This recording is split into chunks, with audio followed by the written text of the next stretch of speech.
दूसरी राह को, उस दूसरी राह को जिस पे निकल गया है उस वक्त उसको उसी राह वो राह समझकर न देखे, बल्कि अपनी राह से, अपने रास्ते से उस रास्ते को देखे। इतनी बात। रिंद मशरब होना फकीरों का ऐसे ही है। जितना रिंद मशरब फकीरी गिरोह है सूफियों में, वो वहां के रास्ते से इस रास्ते को देखता है। रिंद मशरब रास्ते को वहां के रास्ते से देखता, यानी जिक्र और फिक्र से जुड़ा हुआ देखता है, जुड़ा हुआ रहकर देखता है। खलवत दर अंजुमन नक्शबंदियों ने इसी बात के लिए एक अलग लफ्ज निकाला है, खलवत दर अंजुमन। इसी जिक्र के साथ फिक्र, या हजरत रूमी जो अभी इरशाद फरमा रहे हैं, क्या फरमाया हजरत रूमी ने, उसे फिर से पढ़ लीजिए। पूरा पैरा पढ़, उस पर हिफाजत करो यार, उतना ही पढ़ना। अच्छा, हिफाजत करो। ऐ बेहासिलो दिल की हिफाजत रखो। बेहासिलों से मतलब ये नहीं है कि जिसको कुछ हासिल नहीं हुआ, बेहासिलों से मतलब फना के रास्ते से गुजरने वाला। ये सेंटेंस, ये शेर, ये मिसरा बिल्कुल अलग है।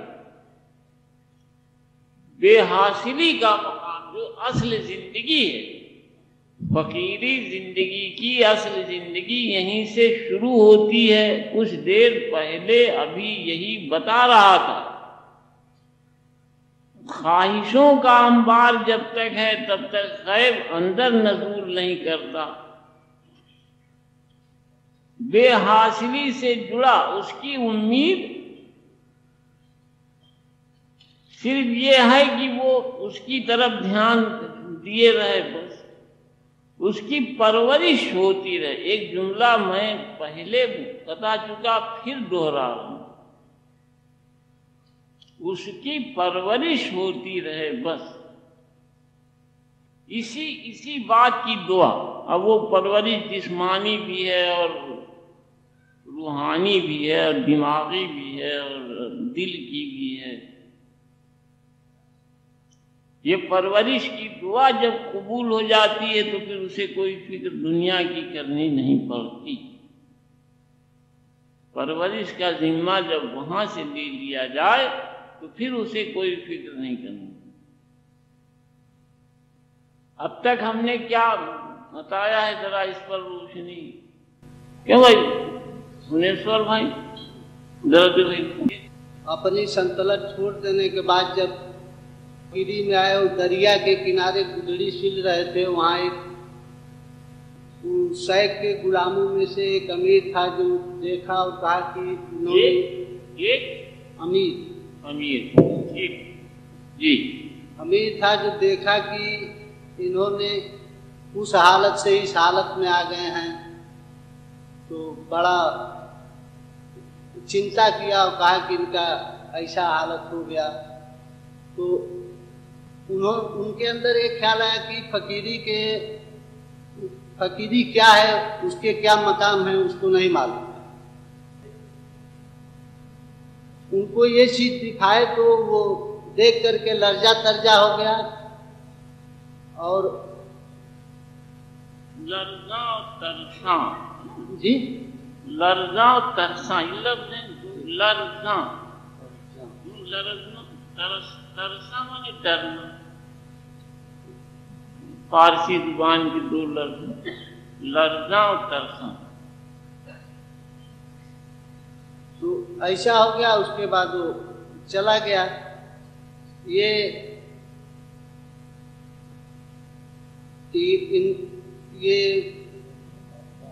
इनका ये चिश्तिया सिलसिले से इनके यहाँ फैज था जो कि आज से क़यामत तक रहेगा, और ये चिराग वहीं से जलता रहा है जो आज भी चल रहा है। ऐसे फकीर उन मर्तबों में से फकीर थे। ये वो लोग थे जो हजरत बाबा गरीब नवाज के पहले के लोगों में से थे। और ये सिलसिला चिश्तिया सिलसिला हजरत मौलाए कायनात से हजरत हसन बसरी से शुरू हुआ, और इनमें रंग मस्ती जौक शौक आता रहा। फिर इसके बाद एक वाकया इनका सरकार हजरत इब्राहिम बिन अदहम का बताए कि अपने वो महल के छत के ऊपर बैठकर इबादत में मशगूल थे, तो एक छत के कोने पर एक आदमी आकर खड़ा हुआ, तो इन्होंने देखा और जाकर पूछा कि भाई तुम यहाँ कैसे आए, क्या काम है? तो उन्होंने बताया कि हम अपना ऊँट खोज रहे हैं। तो उनको ख्याल आया कि छत के ऊपर इनको ऊँट खोजने से का ताल्लुक। तो उन्होंने कहा कि ये बताओ कि तू अपने महल में उसका नाम ले रहे हो, इससे क्या मतलब? उस ईश्वर का। तो इनका कल्ब पलटा वैसे, और इन्होंने अपना जो संतलत थी एक अपने में से वो एक को सुपुर्द करके नहीं ठीक मतलब अब इनको दीजिए जहाँ इनका सिलसिला जी अपने सिलसिले की वो अपने सिलसिले के लोगों में जब जिक्र होता है। हाँ जी जी सिलसिला जहाँ सिलसिला हो नज़र न्याज होती रहती है। नज़र न्याज इसलिए मकाम सिलसिला है उनका, और वहाँ उनकी नज़र न्याज होती है तो आती हर वक्त। और जब जिक्र होता है तो खासकर उसमें साफ जाहिर होता है कि मुखातिब हैं।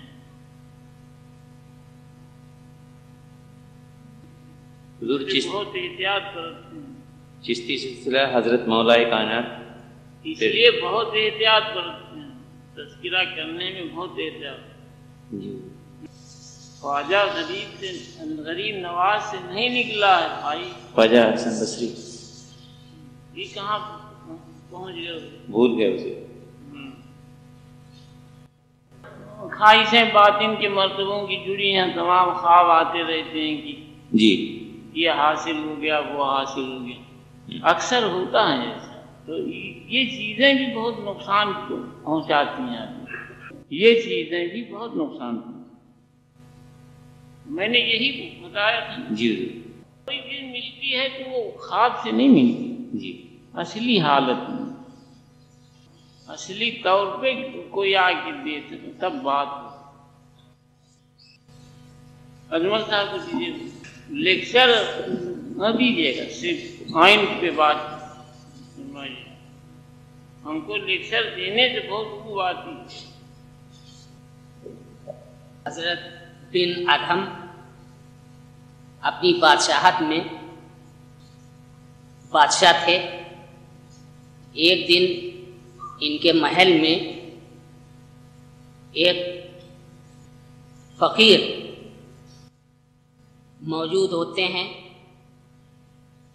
लिहाजा दरबानों ने उन फकीर को रोका कि भाई यहाँ कहाँ जा रहे हो? कहा कि मैं बादशाह से मिलना चाहता हूँ। जब बहुत ज्यादा बजिद हुए तो बादशाह से इजाजत लेकर नहीं कि बादशाह से मिलने की तुम्हें क्या जरूरत है? कहने लगे ये सराय है। फिर बादशाह से उनको मिलवाया। बादशाह ने पूछा कि भाई तुमने ऐसा क्यों कहा कि ये सराय है? उस पर उन फकीर ने बादशाह से कहा कि भाई आप कितने अरसे से बादशाहत कर रहे हैं गद्दी पे बैठे? उन्होंने कहा कि इतने बरसों से। और इसके पहले उन्होंने कहा कि मेरे नाना थे। इसके पहले कहने लगे मेरे फलाने थे। उससे पहले कहने लगे फला थे। तो कहने लगे कि वो हैं अब? कहने लगे नहीं, वो तो नहीं, मैं हूं बादशाह। कहने लगे तो फिर ये सराय नहीं है तो और क्या है? इस बात का हजरत इब्राहिम बिन अदहम पर बहुत असर पड़ा। अब वो बादशाह थोड़ी दूर महल से निकल कर चले और आंखों से ओझल हो गए, लोगों की गायब हो गए फकीर। दूसरा वाकया इनके साथ में ये गुजरा के महल में, ये ऊपरी हिस्से में महल के इबादत में मशगूल रहा करते। उस रात भी उसी जगह पर इबादत में मशगूल थे। पिछले पहर जब सुबह होने को थी तो एक शख्स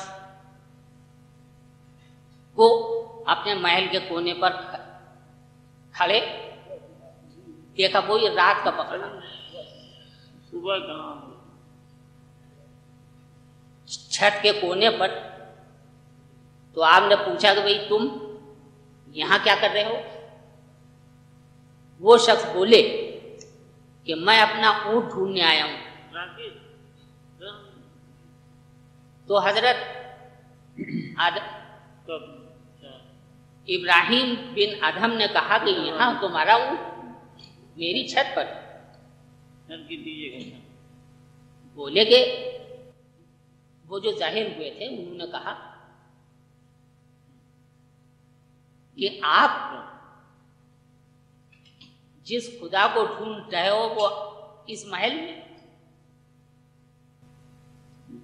हजरत इब्राहिम बिन अदहम ने उन शख्स से जो जाहिर हुए थे कोने पर पूछा कि भाई यहां कैसे और क्यों? उन्होंने कहा कि मैं अपना ऊंट ढूंढ रहा हूं। उस पर हजरत इब्राहिम बिन अदहम ने कहा कि यहां तुम्हारा ऊंट? तो जाहिर होने वाले शख्स ने कहा कि तुम महल में और खुदा को ढूंढ रहे हो।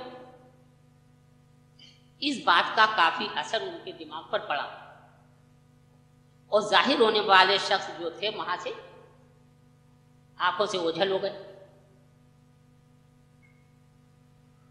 लिखा तो नहीं है कि उसके बाद कितने अरसे तक इन्होंने मशगूलियत रखी बातिन के लिए, लेकिन जैसा कि आपने फरमाया कि 4-6 साल का अरसा बीच में जरूर गुजरा होगा। वहां की बात नहीं, फिर आप भटके। 4-6 साल वाली बात मैंने कहाँ पे? पहली बार मुझे उसमें समय लगा इबादत के समय। हाँ, 400 साल का लगा सिलसिले में जिक्र है। तो ऐसे बुलंद मर्तबा लोगों के साथ में अजली हुक्म छोड़े होते हैं तकदीर के साथ, जब ही वो इस मर्तबों को पहुंचाए जाते हैं। ये इन्होंने अपने मंत्रियों में से खास जिनको ये लायक और काबिल समझते थे उनकी सिपुर्दगी में अपनी बादशाहत की गद्दी देकर और ये निकल लिए बगैर किसी साथ और सामान के तन्हा। और यहां आंखों से ओझल देखकर उनको तलाश थी। कुछ दिनों के बाद ये एक नदी के किनारे बैठे हुए थे और गुदड़ी सी रहे। इनके मातहत में जो अमीर थे उनमें से लोग आए और उन्होंने कहा कि अदब के साथ में सिजदा किया इनको, सिजदा ताज़ीम, और कहा कि अरे, यानी कि बड़ा दर्द पैदा हुआ कि हमारे बादशाह का ये हाल कि फटे पुराने मैले कपड़े और गुदड़ी सी रहे। तब इन्होंने एक निगाह लुत्फ बातिन की उस शख्स पे डाली। ये कहाँ, कि फकीरी क्या है, ये कहाँ जिक्र, निगाह डालने का जिक्र कहाँ, निगाह डालने का जिक्र आपने कहाँ सुना जनाब, वगैरह वगैरह। इससे पहले सरकार हजरत ख्वाजा गरीब नवाज जी बगिया में रुके थे। अरे भाई फिर तो भागे बिलो, हमने कहा कि लेक्चर न दिया, पॉइंट की बात करो यार, खाली पॉइंट को बता नहीं पाओगे, हाँ भाषा इधर।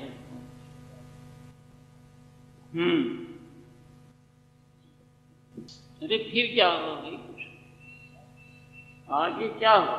उन शख्स पर हैबत तारी हुई जिनको देखा था आपने, और वो वापस गए। हाँ, अच्छा, इससे पहले फरमाया था सरकार के जब वो अपने महल से रवाना हुए तो चलते चलते राह में जंगलात में, जहां बिल्कुल सुनसान था और इनके दिल में घबराहट सी पैदा हुई, क्योंकि बादशाह छोड़कर आए थे कि भाई अब क्या होना और होगा। इस सन्नाटे में और सोच में, ख्याल में और डुबाव में थे इसके कि इतना वीराना सा सन्नाटा कि एक शख्स ने धीरे से कंधे पर पीछे से हाथ रखा इनके।